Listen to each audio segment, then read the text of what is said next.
Good morning, everyone. Good morning.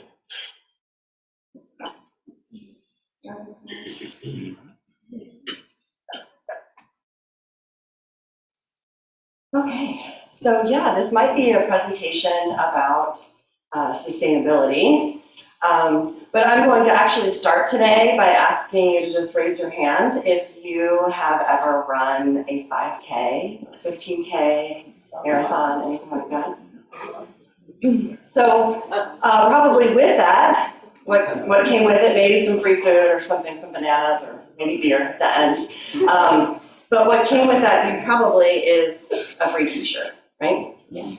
Everybody, well, a lot of people probably got free T-shirts for running those races.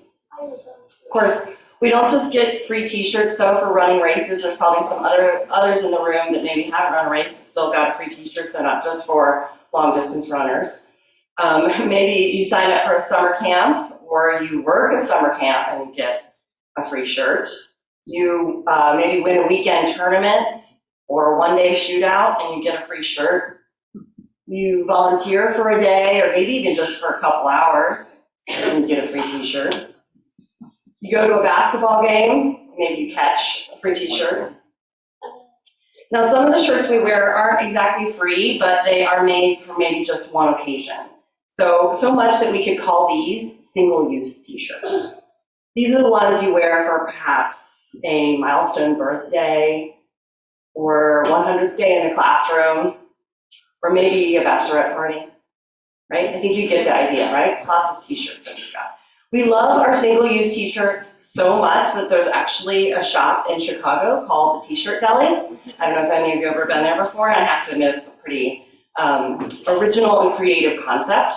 You select from a variety of T-shirts, just as you would breads and meats in a deli, and then you select your wording, similar to like toppings on a sandwich. They heat press the letters on the shirt while you wait and roll it up in a package it up in brown paper, put it in a sack with a bag of potato chips and a pickle. So it's pretty clever marketing. But consider this, we purchase over 80 billion pieces of new clothing each year. And yes, not all of that is in T-shirts, of course, but overall, our clothing consumption habits have increased approximately 400% more than just about 20 years ago. And this has to do with a variety of reasons, including technology, trade laws, all kinds of things that I'm not going to get into all of that today. But I do want you to take a minute to think about all of, specifically just the T-shirts that you've received over the years, whether it be free or because you participate in some kind of celebration or some sort.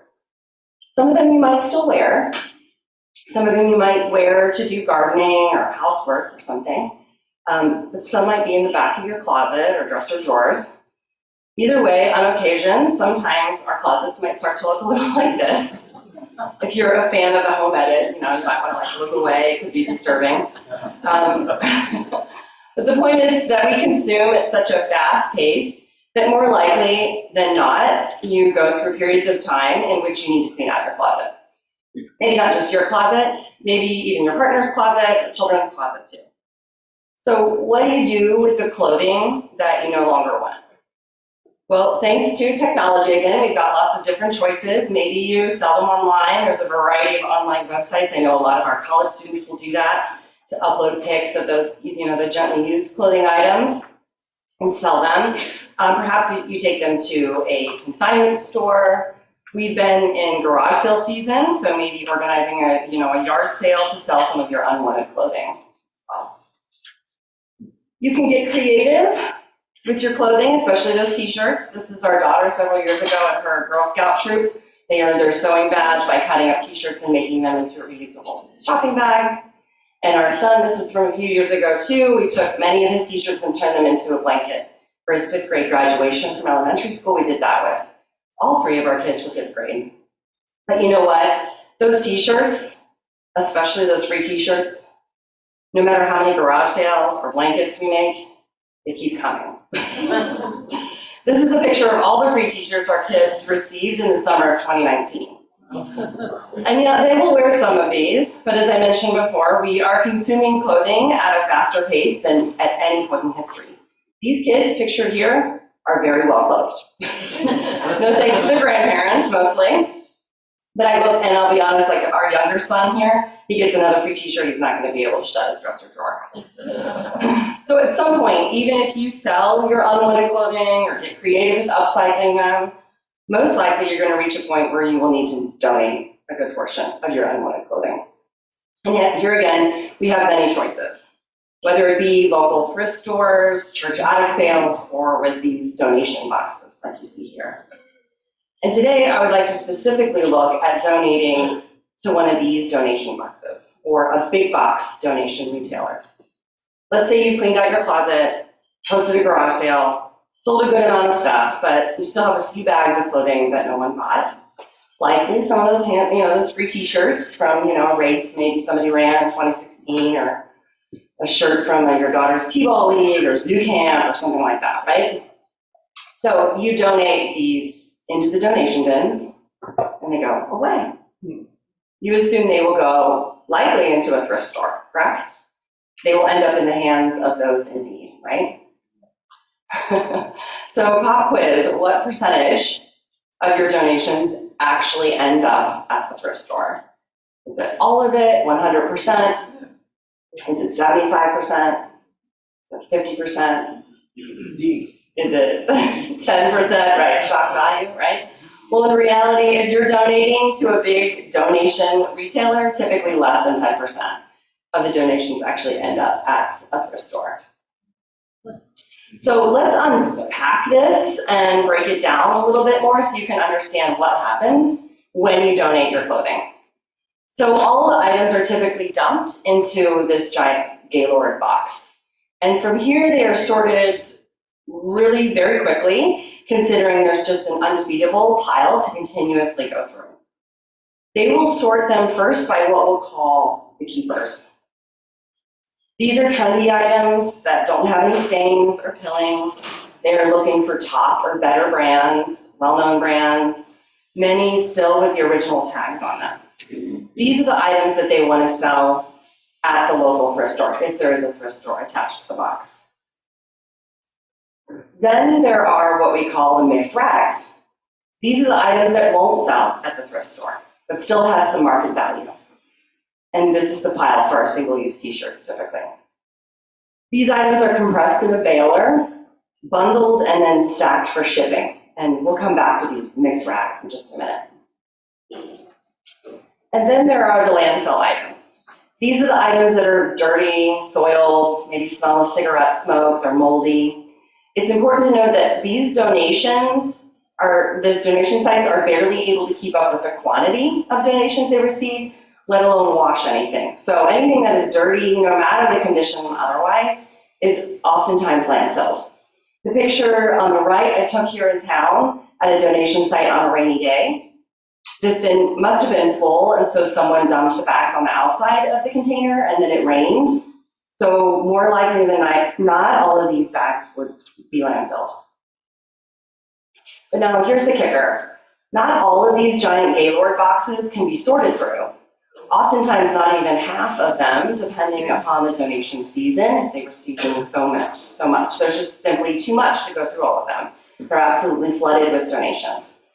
So these boxes are not sorted, but dumped into the baler as is. And these unsorted boxes like this are called credentials and go for a higher market value because as compared to the mixed rags that we'll look at here in a minute, which those have already been sifted through, who knows what you can find in the credentials, right? You could find clothing with the original tags, name brand shoes, you name it. So let's go back to the mixed rags and credentials just for a second. Remember that number I told you that 10% of your donations end up at the thrift store? Here's the 90%, give or take in some percentage points for the items that are landfilled. These bales of mixed rags and credentials are sold by the pound to clothing exporters. This is how the thrift store or the companies with the donation boxes you see are making any kind of money. From here, these bales are both loaded into trucks and then sent off to clothing exporters. So this is one example of a clothing exporter that buys both those mixed rags and the credentials from a variety of donation box organizations and thrift stores. You can see the bales in the far background of the picture. Those would have just arrived. They open up each of the bales and then sort it into new, smaller bundles, and that's what you see what they're doing on that main floor there. These bundles can be organized into a variety of themes, and these themes could be like a bundle that contains a range of all sizes and seasons of men's clothing, a range of all sizes and seasons of women's, children's, variety of shoes, things like that. You can see these new bundles then, once they're done, in the lower right-hand corner of the picture. And these bundles are once again then sold by the pound to overseas clothing importers, which we'll see in a moment. So now the clothing goes on its next journey, and these smaller bundles are loaded into yet another container, and then on a cruise, and finally land in Africa. Most data reports that 70% of the garments that are donated globally end up in the continent of Africa. These images are here are from Kenya. I took the photo on the right just 3 years ago in a village called Gong, outside Nairobi. The woman who is carrying the bundle on her head had just taken public transport to Nairobi and back from Gong to purchase the bundle from a local buyer group who purchases bundles from the importers. So let's take a second to break down this crazy, complex global supply chain to make sure we're all on the same page. So you donated to the thrift store or a donation box. They sold your items to an exporter who sorted them out further into smaller bundles. Then the exporter sold the bundles to an importer. The importer sold to a local group or a middleman in Africa, who then sells to locals like this woman here, who traveled about 3 hours in total to purchase the bundle with her own money, oftentimes without knowing what the contents of the bundle would be until she is able to open it up back in her village. And keep in mind that that bundle can include a large range of sizes, seasons, children's, men's, women's. So she's really taking a gamble on what she's buying. So yeah, lots of money, transactions, distance that was covered since you dropped off those donations. You might have just run 5 miles in that shirt, but little did you know it was going to travel thousands of miles. And I won't even cover the global supply chain it took to produce the shirt. This is just what happens after you are done with it. So here's the picture of an open air secondhand market in Kenya. You can see they are not selling necessarily African goods. They're selling our used clothing. And you will likely recognize some of the graphics and images here. There's some great examples of those single-use T-shirts, especially in the bottom right-hand corner. So the ones I showed you on the last slide were from images I gathered over the years from different resources, but these images are mine that I took on my trip to Kenya in 2019. Again, more examples of those single-use T-shirts, and you can, that over in the right corner, there's a little local flavor there with a Cardinals hat, and a souvenir shirt from Las Vegas. Everywhere I looked when I was in Kenya were people wearing examples of single-use T-shirts. Got another running T-shirt here, yeah, and this one for an unsuccessful campaign for state senate. I had to look it up. She lost.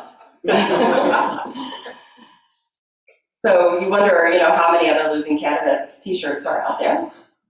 And some people might think, okay, I don't know about this. Maybe this happens in some places, but there's no way that I would donate something here in Bloomington, Illinois, and it would end up in Africa. Elisabeth is crazy, right? Yet as I was walking through this little village of Gong, not even like a major city like Nairobi, here comes this man walking toward me with this shirt on. Spooky, one of a kind, Southern Illinois.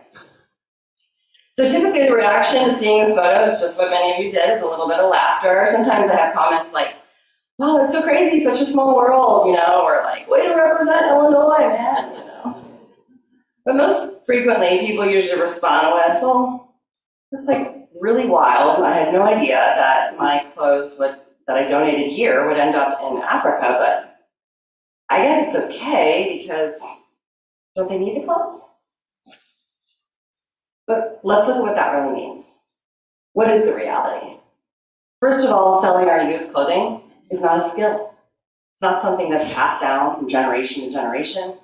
And actually, it's been detrimental to the local textile and apparel industries throughout many countries of Africa. Industries that are steeped in culture and arts and tradition that this secondhand industry has just stifled. When I spoke with many of the Kenyan women, that yes, while they wear many of the secondhand items because they have very few other options anymore, they were so confused by all of this clothing that has come to their country. They use a term for it in Swahili that I'm unable to pronounce correctly, but when it's translated, it means the clothes of dead white people. And white people loosely meaning Americans or Europeans in very general terms. These women couldn't wrap their heads around that having that much stuff to donate that frequently in such large quantities. Surely it must mean that these people have died and donated all their clothing. In addition, there are real cheap fast fashion imports now from China that are now competing with the secondhand market. So the individuals like the woman I shared the photo of buying the bundle with her own money is now competing with huge Chinese fashion brands selling new and cheap clothing at almost the same cost and at the same open air markets, but with the appeal of it being brand new. Experts say that the mass of cheap hand-me-downs from the West has a much more negative impact than we could ever have thought. The long-term effect is these African countries can't establish or protect their own clothing industries if they are importing secondhand goods. African children are typically required to wear school uniforms like you see here, and these uniforms are often made locally. This industry is one of the only thriving apparel industries I saw remaining during my visit. Now, several African countries recognize how hurtful this has been and have tried to ban secondhand clothing imports in order to lift up the local industries and economies. And much of this actually happened recently with the pandemic, but now that an industry has been built around selling our old stuff, it could be painful for those in the secondhand market to lose these jobs without another skill set. This also poses a problem for our thrift stores and donation sites. If they can't sell our donations overseas, what happens to our stuff? Where would it go? It seems that we might hit a roadblock. So let's back up for a minute and think about why we donate in the first place. Oftentimes this money goes back into the community, right? Or it's donated for a good cause. So while they're selling our donated clothing to an exporter, that organization is taking that money and using it for good in our communities. Obviously, the other reason we donate is because we don't want to throw it away, right? We don't want to throw our clothing away. We donate it because we don't want it to end up in a landfill. And this statistic can be thrown around sometimes that the average American throws out about 82 pounds of textile waste each year. And I think, well, how can that be? Because I'm donating my clothing, and look at how much we're sending overseas, like every year. I'm not putting it in the trash, right? Let's go back to our Saluki friend here, and I want to ask you a question. This is actually like the question of the day, what I came here to ask, and what all this information I've shared so far with you today has led to. When you are done with your T-shirt, you donated it. So what happens to this shirt when he is done with it? We know the journey of your donated T-shirt to this point. Now, let's just take a sidebar for a second and think about if you were to alternatively throw out your T-shirt into the trash on the curb, and it goes to landfill. It would end up in an EPA-regulated landfill. It's diagrammed very simply here, where the air, the land, the groundwater are all monitored regularly and carefully. Now, I want to be clear that it's nowhere near ideal to ever put anything, we don't want to be putting all these things in our landfills, but it is a protected space. In some cases, we're able to burn the methane to generate electricity, as we do at the Clinton landfill. These are photos of a landfill in Pekin, in which this huge tarp is placed over the cells when the waste is being dumped. Every evening, the workers go home after this tarp covers the cell. In very simple terms, there is science and engineering that goes into our landfills to keep our land, our water, our air monitored and protected. So again, I'll ask you and then I'll give you the answer. What happens when our friend here is done with this shirt? This is where it goes. This is the dump that it will go. This is where our clothing ends up. This is where most of that 85 pounds eventually lives for the next hundreds of years, if not more. So while I might not have thrown it away in my trash can, I just kicked the can down the road, far down the road, far across the ocean into someone else's backyard, right in the middle of their village, actually. And this dump spans about a mile long and was just about a 3-minute walk from where I took that picture of the Saluki. When I bring students on tours of landfills in central Illinois, do you know the biggest complaint from the landfill employees? Plastic bags. They blow all over the landfill. It's a huge mess for them to constantly clean up. Well, plastic bags have been banned in Kenya. When we landed in Nairobi, the pilot actually warned us that anyone caught with a plastic bag in the country would be given a $50 fine. I took my seatbelt off and stood up and clapped. No, just kidding. But what I don't see in the landfills here in Illinois are bright colors of clothing, like I see in the pictures here. The most popular fiber we all wear is polyester. It's a synthetic fiber, which is a form of plastic. That dry fit Saluki shirt in particular might never break down. It's plastic. Check your closet. I'm sure it is filled with polyester since it's impossible to avoid, just as plastic is. We have used donating and recycling as a crutch in order to continue to consume and to buy without consideration.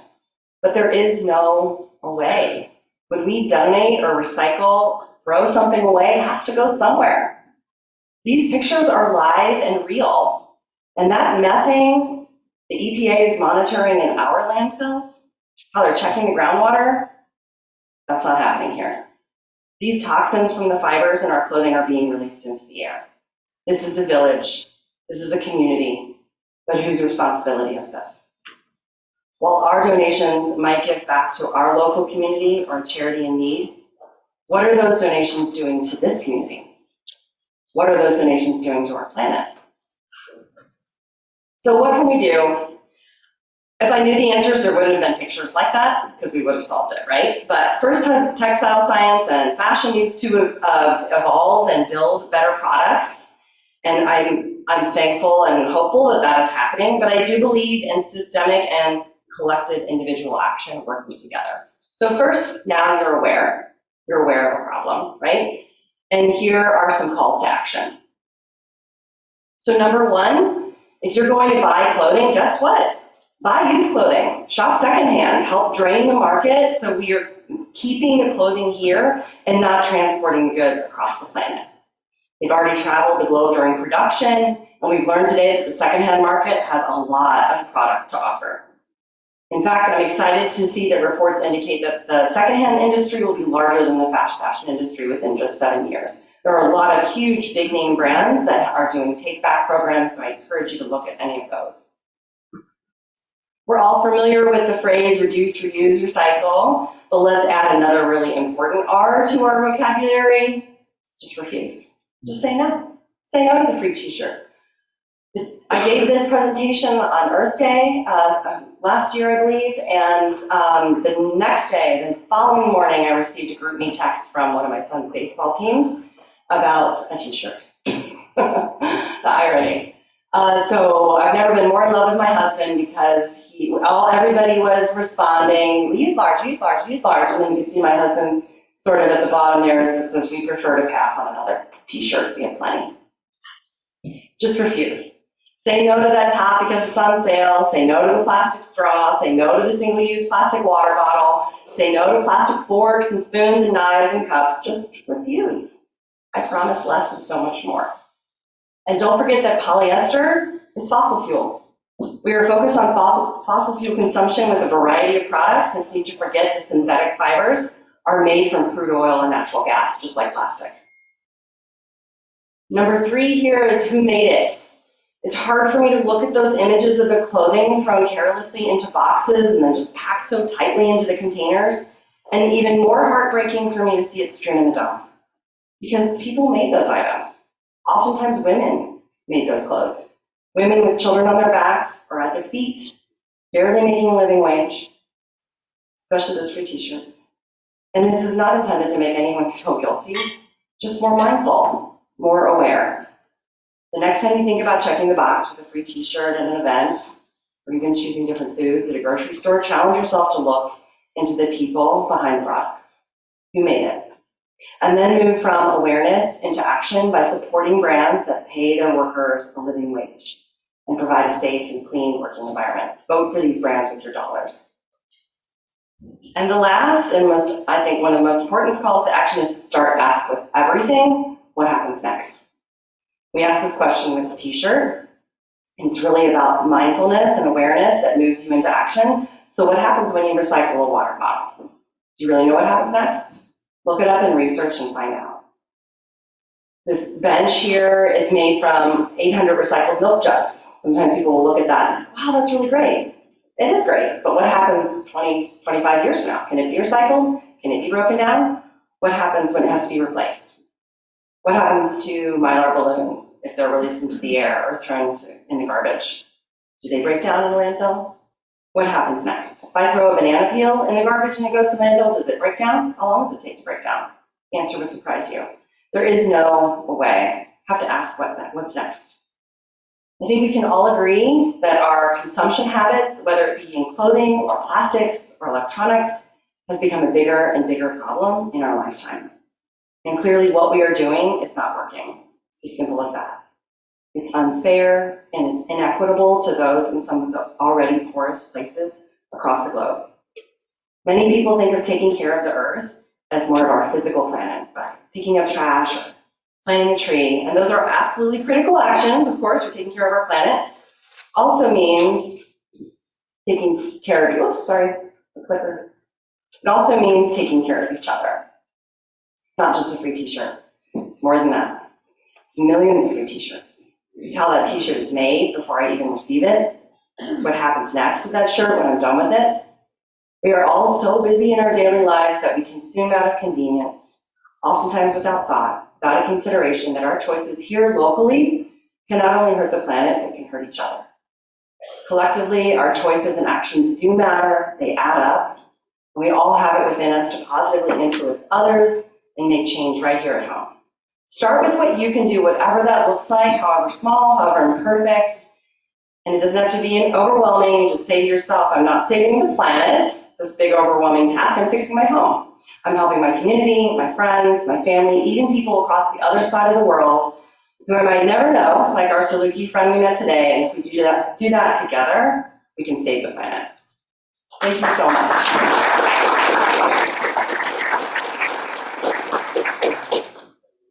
If you can stay around for a few minutes, if Sure. people have questions, Yeah, is that okay? absolutely. Okay, great.